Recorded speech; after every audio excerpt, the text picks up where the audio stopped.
Assalamualaikum warahmatullahi wabarakatuh. Sebelum kita pada materi yang akan kita bacakan, yang akan kita pelajari, mari kita simak materi ini. Namun sebelum menginjak pada materi pembelajaran, kita lihat dulu RVV-nya dari pembelajaran itu.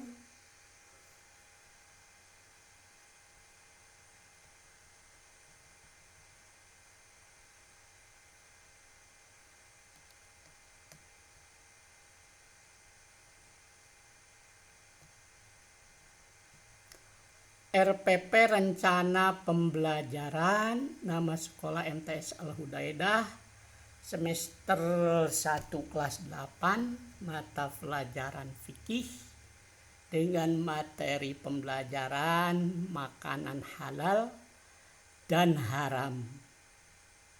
Alokasi waktu 2 kali 40 menit, berarti 2 jam pelajaran. Kompetensi intinya KI ya, yang terdiri dari kompetensi KI pengetahuan, keterampilan. Lantas dibikin dulu juga kompetensi dasar KD-nya yang dari pengetahuan dan keterampilannya. Lantas indikatornya dan lantas tujuannya. Dan selanjutnya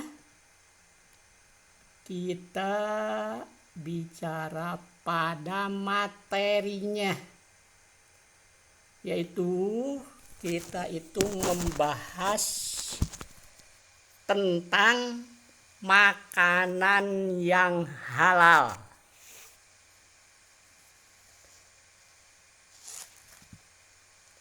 Karena firman Allah Subhanahu wa taala dalam Al-Qur'an disebutkan, yaitu dalam Quran surah Al-Maidah ayat 88. Allah Subhanahu wa taala berfirman, coba simak ya, buka Qur'annya. Firman Allah, wa kulu mimma razaqnakumul wa kulu mimma razaqakumullah halalan thayyiba wattaqullah alladzi antum bihi mu'minun.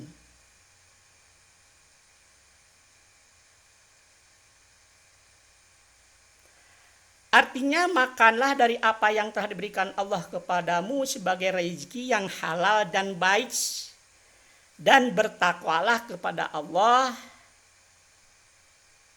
supaya kamu beriman kepadanya. Kulu mimma razaqnakumullah, makanlah berarti fi'il amar, al aslu fil amril lil wujub, fil amri lil wujub, asal dalam amar itu wajib.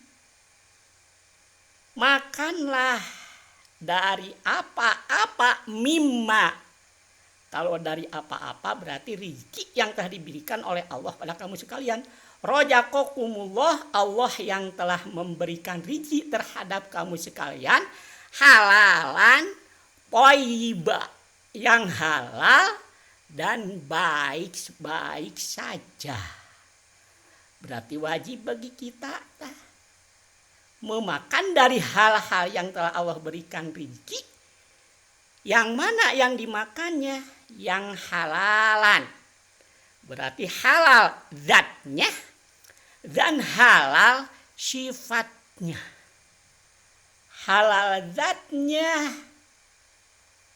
bahwa benda itu halal dimakan, diantaranya daging kambing, daging domba, daging ayam, itu zatnya halalan, yang halal zatnya. Atau halal juga dari sifatnya. Apa yang halal sifatnya? Sifatnya itu dia mendapatkan mendapatkan benda itu, barang itu dari mana? Apakah hasil membeli berarti halal? Apakah hasil maling atau mencuri berarti itu haram?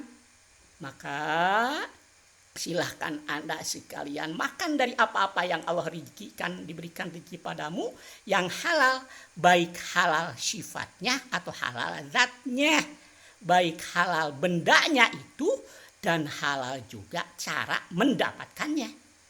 Yang kedua, toiba, yang bagus-bagus dalam artian yang bergizi tinggi. Tapi makanan-makanan bukan yang memadaratkan. Sebaliknya toyiba apa? Khabisa, yang jelek. Yang jelek itu yang gizinya gak ada, malahan memadaratkan terhadap dirinya.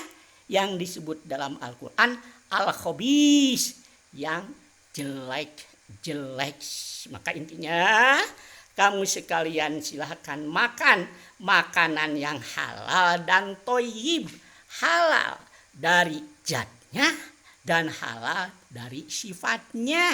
Di antara sifatnya mendapatkannya. Dan yang toyib, yang bergizi tinggi juga bukan yang hobis, yang jelek, yang bisa memadaratkan imbasku dimakannya.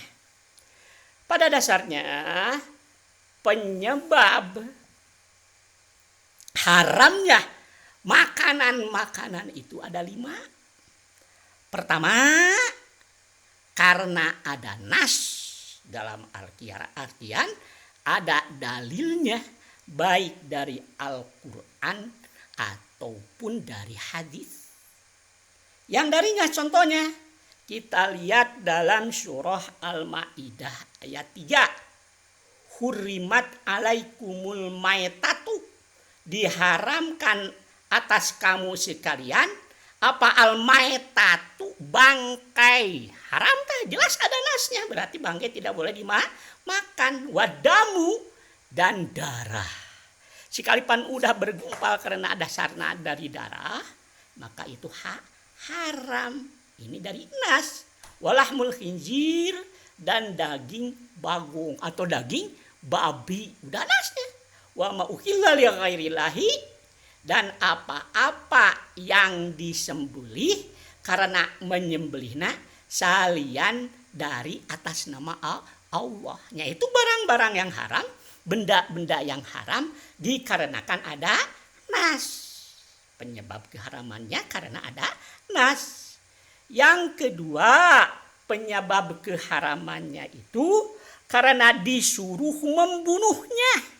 Siapa yang menyuruhnya? Ya jelas ada dalam Al-Quran, ada dalam hadis. Bahwa barang itu, bahwa binatang itu seyogyanya dibunuh. Karena binatang itu membahayakan. Maka karena disuruh dibunuh oleh Allah Subhanahu wa Ta'ala, maka haram dimakan itu binatang. Seperti halnya dalam hadis yang diriwayatkan oleh Muslim dari Siti Aisyah. Wa an Aisyah radhiyallahu anha qala Rasulullah sallallahu alaihi wasallam khamsu pawasiko yuqtalna bil hilli wal haram. Ada 5 jenis yang harus dibunuh sekalipun itu binatang ada di tanah halal atau di tanah haram. Mana di tanah haram? Maksud di tanah haram itu ada di Masjidil Haram. Kan ada tanah haram, ada tanah halal. Batas-batas nanti di Arab ada tanah haramnya. Nah sebelah sini ada tanah haram. Pilhili, tanah halalnya mana? Di antara yang ada di kita. Nah baik binatang-binatang yang ada di kita atau binatang-binatang yang ada di tanah haram. Nah ada 5 harus dibunuh. Nah, sekalipun ada di tanah halal atau di tanah haram. Mana yang 5? Al-hayatu, 1 orai. Wal gurobu, dan kedua burung gagak. Wal gurobul abqa, burung gagak. Wal pakroh, berit tikus. Wal kalbul ungkur, anjing yang galak. Wal hida, yang burung elang, hidaah. Nah yang disebutin tadi itu tidak boleh dimakan sebab haram. Penyebab keharamannya apa? Penyebabnya karena disuruh sama Allah SWT bahwa binatang-binatang itu harus dibunuh. Yang ketiga, dilarang karena dilarang membunuhnya. Tidak boleh dibunuh.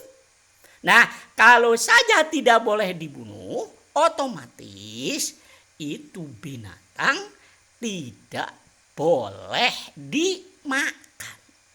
Seperti halnya dalam hadis yang diriwayatkan oleh dalam hadis dari Ibnu Abbas yang diriwayatkan oleh Ahmad. Wa an Ibni Abbas naha Nabi sallallahu alaihi wasallam an qatli arba'in minadz dawab an-namlah wan nahlah wal khudkhud wal syurad. Dari Ibnu Abbas, Rasulullah SAW mencegah membunuh atas 4 perkara. 4 binatang. Mana yang 4 teh? Minadz dawabi, ya, minadz dawabin namlah semut. Dari binatang-binatang minadz dawabi binatang namlah 1 semut. Wan nahlah nomor kedua lebah. Apa lebah? Yang ketiga wal hudhud, burung hudhud. Ya, burung hudhud. Yang keempat burung surodi wal surodi. Nah, keempat itu tadi tidak boleh dibunuh. Kalau saja tidak boleh dibunuh, maka binatang-binatang itu haram untuk dimakan. Nah, yang keempat, ya, penyebab keharaman binatang, penyebab makanan-makanan itu tidak boleh dimakan karena keji atau karena kotor. Ya, karena kotor. Apa yang kotor itu? Yang kotor itu tidak boleh dimakan seperti halnya dalam surah Al-A'raf ayat 157, wa yuharrimu alaihimul khaba'is, dan diharamkan atas mereka itu al-khaba'is yang jelek-jelek, yang kopor-kopor, tapi tidak najis. Itu tidak boleh. Ya, seperti naon, kotoran hidung, tidak boleh dimakan. Kenapa? Ya jijik, karena khaba'is, jelek. Suci masih suci, jadi masalah. Mau nempel di tangan orang lagi sholat, ya tidak batal. Tapi karena itu tidak boleh dimakan, sebab yuharimu alaihimul khaba'is, termasuk makanan-makanan yang khaba'is, yang jelek-jelek. Yang kelima, ya, haramnya makanan itu karena memberikan madarat. Apa memberikan madarat itu?